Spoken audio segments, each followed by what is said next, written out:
നമസ്കാരം. കൂത്താട്ടുകുളം നഗരസഭാ കൗൺസിലർ കലാരാജുവിനെ പട്ടാപ്പകൽ പോലീസ് നോക്കി നിൽക്കെയാണ് CPM DYFI പ്രവർത്തകർ തട്ടിക്കൊണ്ടുപോയത്. ഈ സംഭവം നിയമസഭയിൽ ആയുധമാക്കിയിരിക്കുകയാണ് ഇപ്പോൾ പ്രതിപക്ഷം. ഭരണപക്ഷത്തെ വെട്ടിലാക്കാൻ വേണ്ടിയാണ് വിഷയം ഇന്ന് പ്രതിപക്ഷം ഉയർത്തിയത്. അടിയന്തര പ്രമേയത്തിന് നോട്ടീസ് നൽകുകയായിരുന്നു. സർക്കാർ ഉദ്ദേശിക്കുന്ന സ്ത്രീ സുരക്ഷ എന്താണെന്നാണ് അടിയന്തര പ്രമേയ നോട്ടീസ് അവതരിപ്പിച്ച അനൂപ് ജേക്കബ് ചോദിക്കുന്നത്. വസ്ത്രാക്ഷേപം ചെയ്യുന്നതാണോ സ്ത്രീ സുരക്ഷ? കാലി തല്ലി ഒടിക്കുമെന്ന് പറയുന്നതാണോ സുരക്ഷയെന്നും അദ്ദേഹം ചോദിക്കുന്നുണ്ട്. അവിശ്വാസ പ്രമേയത്തെ ആശയപരമായി നേരിടാൻ പോലും CPMന് കരുത്തില്ലേ?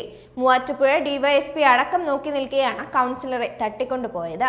ഹണിറോസ് കേസിൽ ശരവേഗത്തിൽ നടപടി സ്വീകരിച്ച പോലീസ് ഈ കേസിൽ മെല്ലെ പോക്കിലാണെന്നും അദ്ദേഹം ആരോപിക്കുന്നുണ്ട്. സുരക്ഷ ഒരുക്കിയെന്ന സർക്കാർ വാദം കോടതി അംഗീകരിച്ചിട്ടുണ്ടെന്ന് മുഖ്യമന്ത്രി മറുപടി നൽകിയിരുന്നു. അവിശ്വാസ പ്രമേയത്തിനും പ്രതിപക്ഷത്തിനും അവകാശമുണ്ട്. കലാരാജുവിനെ മാറ്റിയെടുക്കാൻ നീക്കം നടത്തി, സ്വാധീനിക്കാനും ശ്രമമുണ്ടായിരുന്നു. സ്വാധീനത്തിന് വഴങ്ങിയെങ്കിൽ സ്ഥാനമൊഴിയണം. കാലുമാറ്റത്തെ അതേ രീതിയിൽ അംഗീകരിക്കാനാവുമോ എന്നുമാണ് അദ്ദേഹം ചോദിക്കുന്നത്. കൂറുമാറിയെങ്കിൽ അംഗത്വം രാജിവെക്കണം. കലാരാജുവിന് പരാതിയുണ്ട്. പരാതിയിൽ ശക്തമായ നടപടിയുണ്ടാകും. സ്ത്രീകൾക്കെതിരായ ആക്രമണം ഗൗരവമായി തന്നെ കാണാം. പോലീസ് നടപടി ഉണ്ടാകുമെന്നും മുഖ്യമന്ത്രി പറയുന്നുണ്ട്. സഭ നിർത്തിവെച്ച് വിഷയം ചർച്ച ചെയ്യേണ്ട സാഹചര്യമില്ലെന്നാണ് സ്പീക്കർ വ്യക്തമാക്കിയത്. മുഖ്യമന്ത്രിയുടെ വാക്കിനും പഴയ ചാക്കിനും ഒരേ വിലയാണെന്നാണ് പ്രതിപക്ഷ നേതാക്കൾ പറയുന്നത്. കേരളത്തിൽ ഇത്ര പഞ്ചായത്തിൽ കാലുമാറ്റമുണ്ടായി, അവരെ ഒക്കെ തട്ടിക്കൊണ്ടുപോവുകയാണോ എന്നും അദ്ദേഹം ചോദിച്ചു.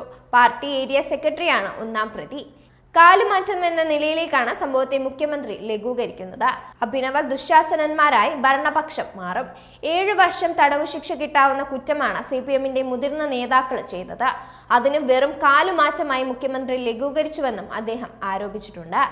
തുടർന്ന് അടിയന്തര പ്രമേയത്തിന് അനുമതി നിഷേധിച്ചതിൽ പ്രതിഷേധിച്ച് പ്രതിപക്ഷവും ഇറങ്ങിപ്പോയി.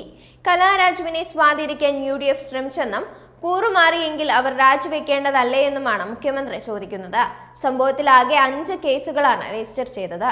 സ്ത്രീ സുരക്ഷയുടെ കാര്യത്തിൽ കേരളം മാതൃകയാണ്. നിലവിൽ ക്രമസമാധാന പ്രശ്നമില്ലെന്നും മുഖ്യമന്ത്രി സഭയിൽ പറഞ്ഞിരുന്നു. എന്നാൽ ഇതിനു മറുപടിയായാണ് വസ്ത്രാക്ഷേപം ചെയ്യുന്നതാണോ സ്ത്രീ സുരക്ഷയെന്ന് അനൂപ് ജേക്കബ് തിരിച്ചടിച്ചത്.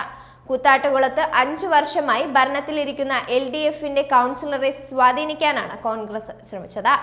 അത്തരത്തിൽ സ്വാധീനിക്കപ്പെട്ടെങ്കിൽ അവർ രാജിവെക്കണ്ടേ? അതല്ലേ ഇവിടുത്തെ ജനാധിപത്യ രീതി? കാലുമാറ്റത്തെ അതേ രീതിയിൽ അംഗീകരിക്കാൻ കഴിയില്ല. ജനാധിപത്യത്തിന് നിരക്കാത്ത കാലുമാറ്റമാണ് ഇവിടുത്തെ പ്രധാന പ്രശ്നം. കലാരാജുവിന് ചില പരാതികളുണ്ട്. അതിൽ പോലീസ് കേസ് എടുത്തിട്ടുമുണ്ട്. ശക്തമായ നടപടി തന്നെ സ്വീകരിക്കുകയും ചെയ്യും. തെറ്റു ചെയ്തവർക്കെതിരെ കർശന നടപടി സ്വീകരിക്കും. സ്ത്രീകൾക്കെതിരെയുള്ള ആക്രമണത്തിന് നേരെ ശക്തമായ നടപടി സ്വീകരിക്കും. അക്കാര്യത്തിൽ ഒരു സംശയം വേണ്ട. ഈ വിഷയത്തിൽ സഭ നിർത്തിവെച്ച് ചർച്ച നടത്തേണ്ട ആവശ്യമില്ലെന്നുമാണ് മുഖ്യമന്ത്രി പറഞ്ഞത്.